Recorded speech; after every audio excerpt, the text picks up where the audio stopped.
Welcome, family and friends. Thank you for joining me at Maria Loves to Talk. And what am I talking about today, you guys? A lot of stuff. Yes, a lot. I'm talking about crime, men and women relationships, men and women fighting, people using their cars as, I guess, a weapon.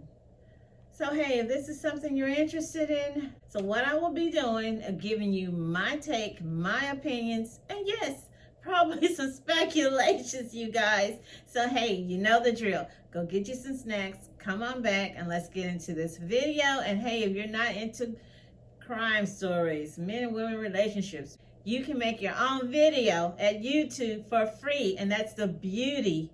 Yes, that's the beauty and fun of YouTube. And no, I'm not their spokesperson. So, hey, let's go ahead and get started. Aldrick Scott charged with Ex Cari Allen case. Now, this just happened a lot. Like I said, there's a lot been happening this year already. We just got in January 2023. But this all really happened around last year, around the holidays. So, again, like I said, a lot of these diabolical creeps, they'll fool you. Nice looking, handsome men, even the old Are still searching for 43-year-old Cari Allen. She's been missing since the 19th. Douglas County has an arrest warrant out for suspect Aldrick Scott. 3 News Now reporter Isabella Basco is live in the newsroom with how he's connected to the case. Good evening. Good evening, Mary. A neighbor of Cari Allen tells me Cari and Aldrick had been dating but had broken up. Scott served in the military and also practiced Brazilian jiu-jitsu in his off time. Today, I talked to former instructors who talked about the man behind the picture.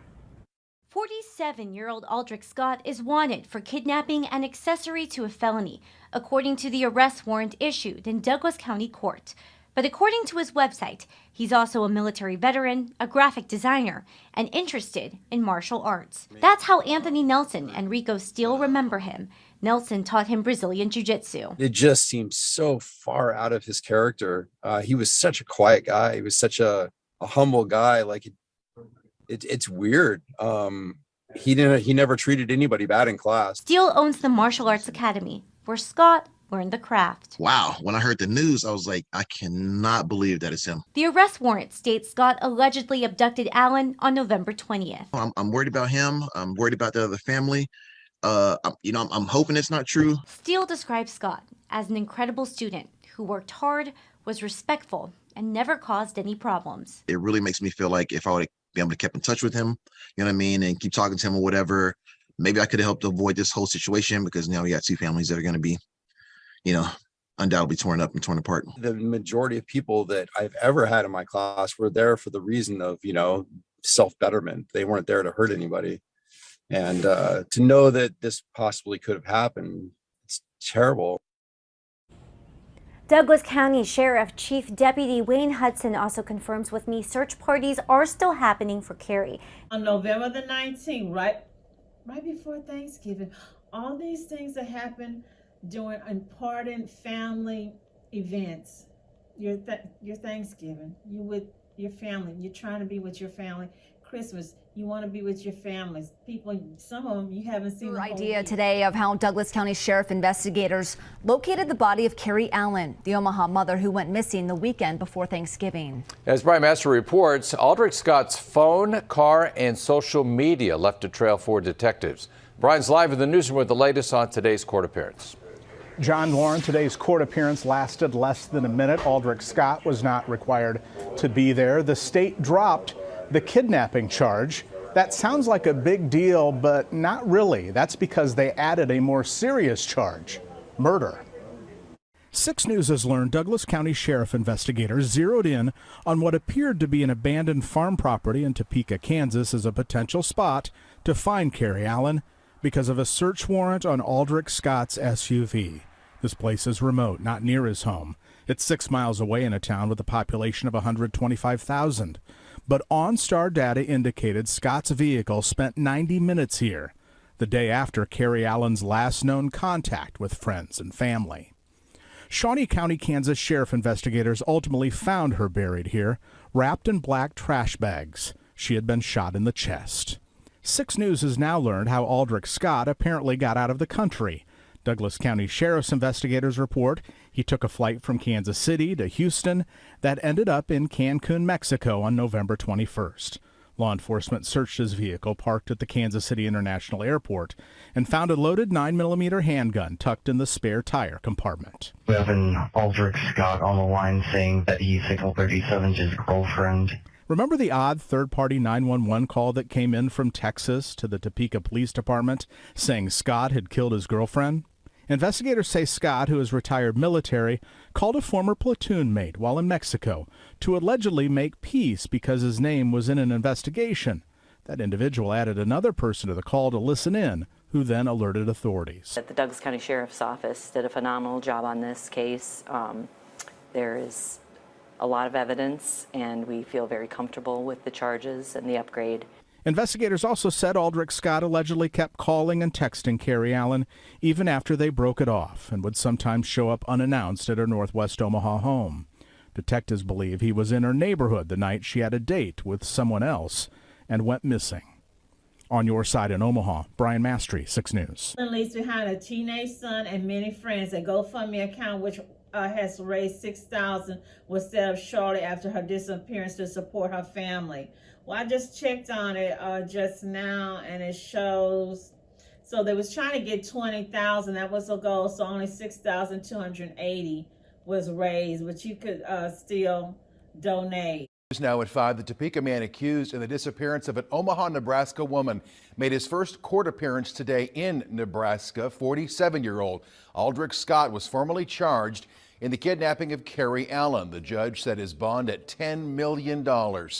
Allen has been missing since before Thanksgiving. In court today, prosecutors said Allen and Scott broke up 2 weeks before her disappearance. They say investigators found what they believe are bullet holes in her bedroom door and wall, and that Scott had a gun, gloves, crowbar, and sledgehammer in his vehicle. You recall Scott was arrested down in Belize and was booked into the Douglas County, Nebraska jail late last night. These people, when they do this stuff to folks, they don't realize how they're hurting the family member. They don't care, I guess. I mean, these dudes, you don't have a mama, sisters, you don't have daughters. This dude is 47, Scott is 47. So I'm pretty sure he should have a daughter or even a granddaughter. You don't think about how would you feel if you was put in that position?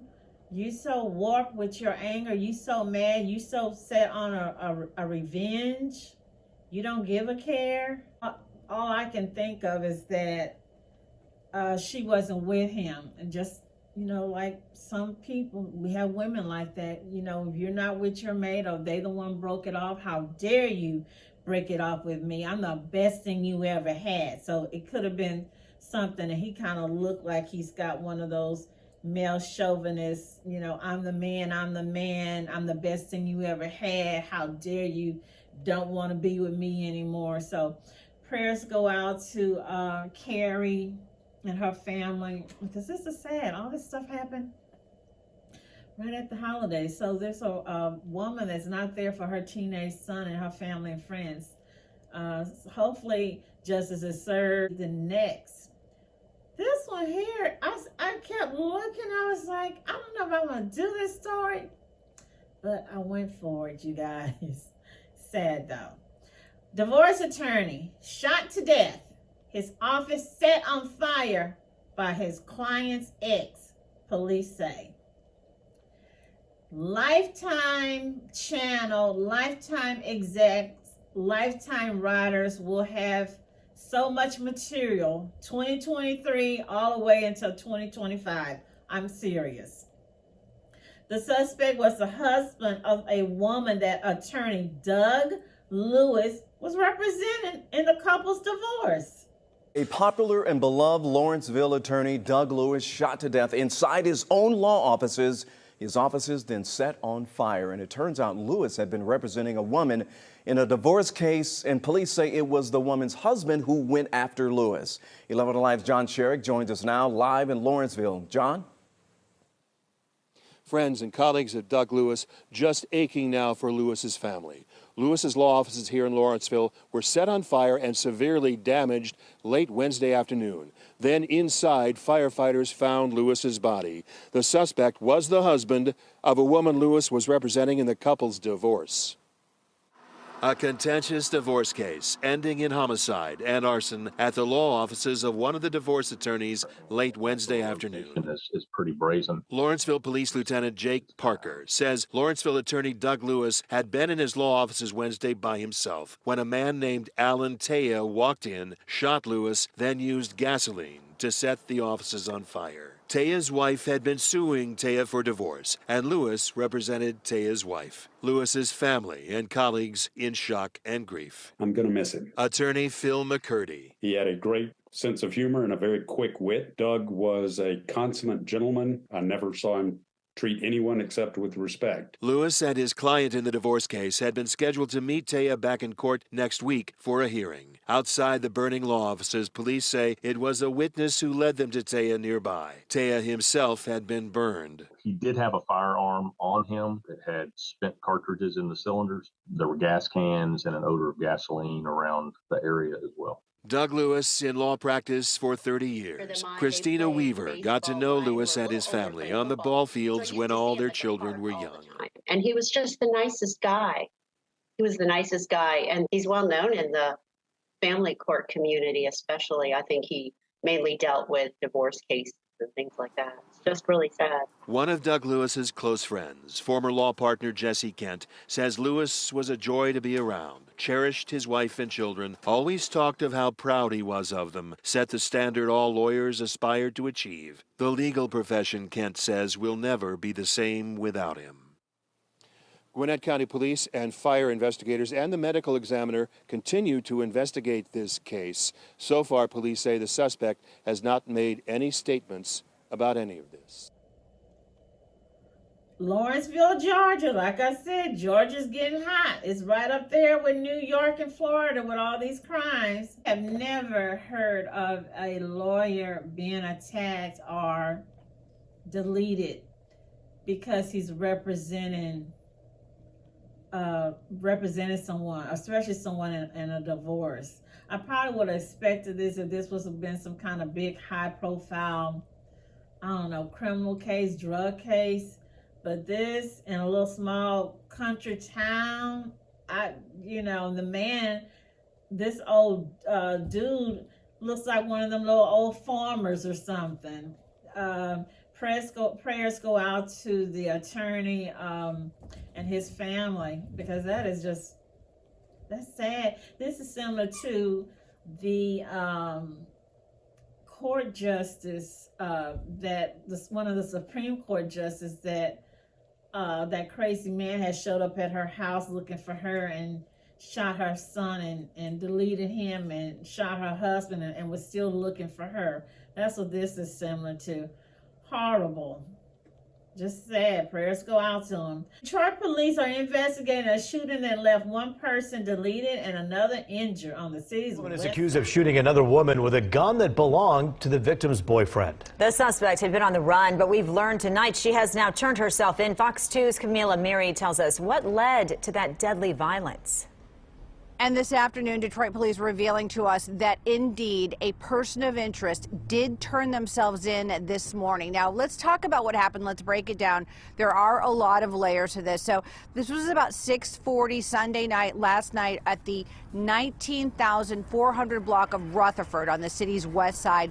Police say that two women were arguing when all of a sudden a man who was one of the women's boyfriends, he is trying to break everything up. Well, one of the women grabs his gun and shoots him and shoots the other woman. The other woman and the man are boyfriend, girlfriend.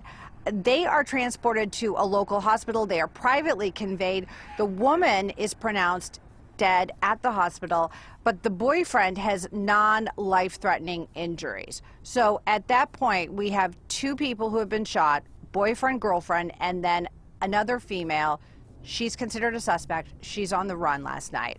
Well, again, as we said, a person of interest, not calling her a suspect, but a person of interest, did turn herself in this morning. Detroit police revealing that this afternoon to Fox 2. But of course, still a very active investigation trying to figure out exactly what led up to this. And of course, now police still piecing everything together. Still a very active investigation. If you know anything at all, you're asked to call Crime Stopper. Police Monday. So I guess she wanted to sleep and, probably eat some spaghetti, tacos, watch some, Atlanta Housewives and New Jersey Housewives. And then she said, I'm just going to turn myself in Monday. I don't know. What was the argument about? What was it about? Why you felt like you had to be fighting on a Sunday? How did she get the gun away from the man? I want to see what these people look like, really. Harrison Township man found guilty for shooting friend's fiance after argument. Here's another fool. He looked like one of them big old dudes be on the WWE. This is Mount Clemens, Michigan. 28-year-old Harrison Township man was found guilty on all counts following a 6-day jury trial. A jury found Dakota Blust guilty of second-degree murder for his involvement in a deadly shooting that took place in July 2021. Blust shot the fiance of a female friend after getting into an argument with him, which turned physical before escalating to shooting. Oh, wow. Andrew DeWolf, the victim, was shot.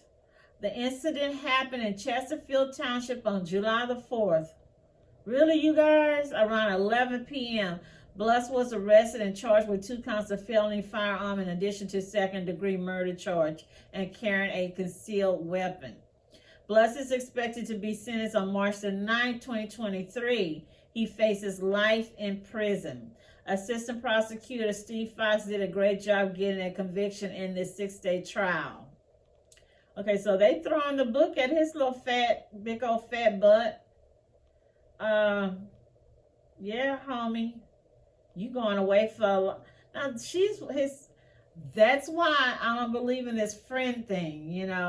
He's my friend. He's not my boyfriend. He's just my friend. Or she's not my girlfriend. She's just my friend. I have a girlfriend, but this girl here, she's just my friend. That's why I don't believe in that. I do not believe in that. Moving on. And prayers go out to the dude that was that woman's friend that, unfortunately, he got caught up in some stuff. I'm so tired of people stealing Cadillac Converters. I'm tired of people thinking your stuff is their stuff. I'm tired of people thinking that they can just, steal your stuff. Break into your trunk, break into your glove compartment, break, just not to mention the people, you tell them, hey, dude, you're too close to my car. I can't even get through the drivers. They park so close, put the passenger side of their car so close to your drivers, and you can't even, get in. And if you do get in, yeah, you're going to scratch up their car, and then they're going to be acting a fool. Okay, so here, Cadillac Converters cut off 2 vehicles at East Point business, suspects arrested. I really wasn't going to do this story, but this looks like a husband and wife team.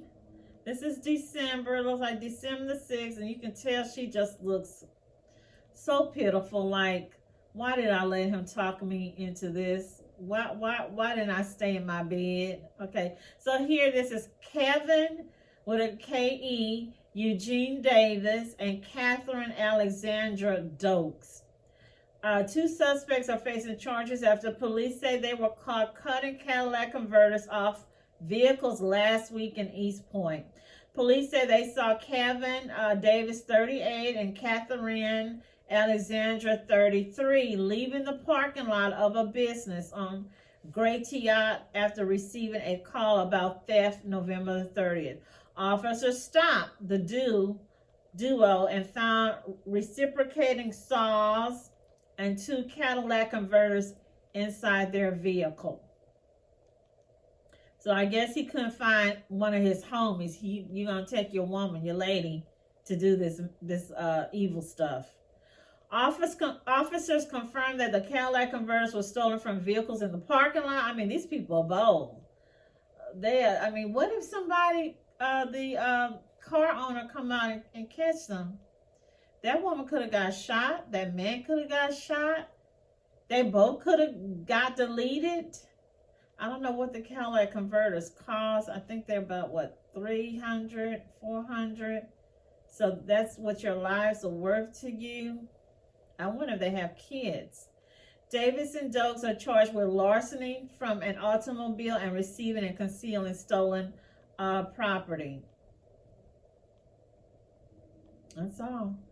And I mean, they just look. I mean, the dude, he just looked, oh my God, he just looked extremely pitiful. Like, his pictures, like he's telling them, I can't believe y'all brought me in here. I can't believe y'all arrested me. I'm innocent, you guys.